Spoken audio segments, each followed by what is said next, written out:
I've been struggling with how to expand on this word logic in a good way. I'll tell you a story, stupid story, about playing games. Um, I'm a fan of exactly one video game, and it's called Team Fortress 2. And I played a lot of it, a heck of a lot of it. And I used to really try to be good at it, especially there's a certain class of it's a shooting game, and you can be different characters, and all the characters have different weapons, and all the characters have an assortment of different weapons that they can carry with them. And my favorite character was the Pyro, who would light people on fire and then do other things to try to kill them, all for fun, all made up, right? But it is a killing game. But it's a very fun game. And I remember I used to watch a lot of YouTube videos of better players playing to improve, especially when I was a beginner. And there's this one guy who was playing Pyro, and he was showing gameplay of him using a certain loadout that is a certain combination of weapons. And he was, speaking over his playing of the game as he played it. He was recording from his point of view, or whatever.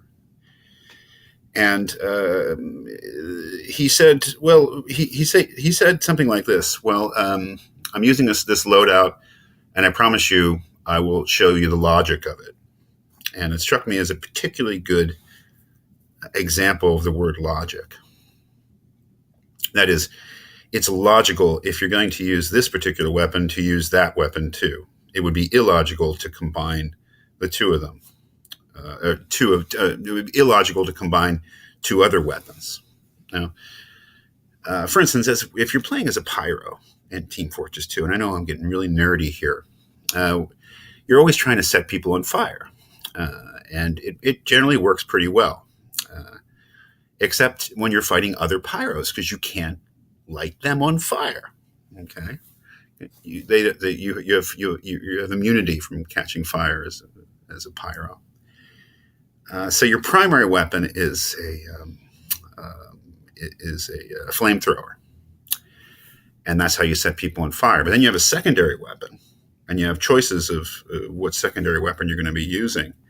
One of them, and my favorite, was the flare gun, where you could shoot a flare at somebody, and if it hit them, they would catch on fire. And there's all sorts of combinations of damage you could do. But let's say that you were playing all other Pyros. You would never it would be illogical to use the flamethrower. You should rather use this other weapon, like a shotgun, which is a hit scan weapon. Which I don't like hit scan weapons, but in any case, you can do very little damage to other Pyros with your flare gun. So you're not even worth shooting at them because they can't catch on fire. But if you're fighting other Pyros, having a shotgun is a very convenient weapon to use. So let's just say they were playing a game of Team Fortress 2 and we were fighting all other Pyros.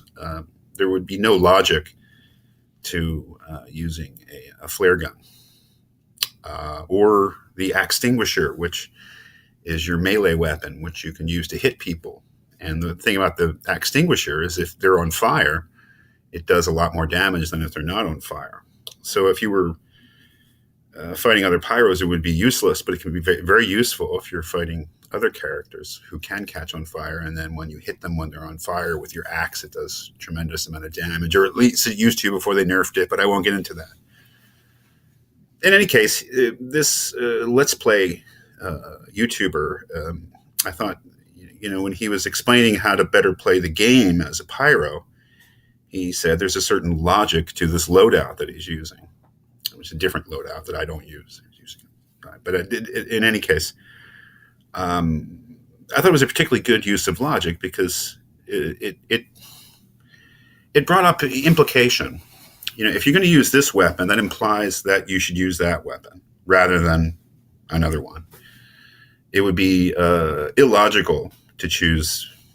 Let's say if you're going to be fighting other Pyros, it'd be illogical to equip the flare gun because it just doesn't do much damage. It would be a lot. It would follow that if I'm fighting other pyros, I should equip the shotgun rather than the flare gun. If I'm, I mean, that is that one choice has consequences, right? Stating one thing or making one choice implies that other things are true. So logic is certainly about implication. Logic is about what implies what, or what we can infer from what. But logic, in a general sense, is sort of how things hang together, how choices hang together. In our case, really, how statements hang together. And the logic of, let's say, an argument is how all the statements hang together, how they relate to each other, in what sense they create a kind of a structure. And to be logical is to sort of make good choices about structure. To be illogical is to make bad ones.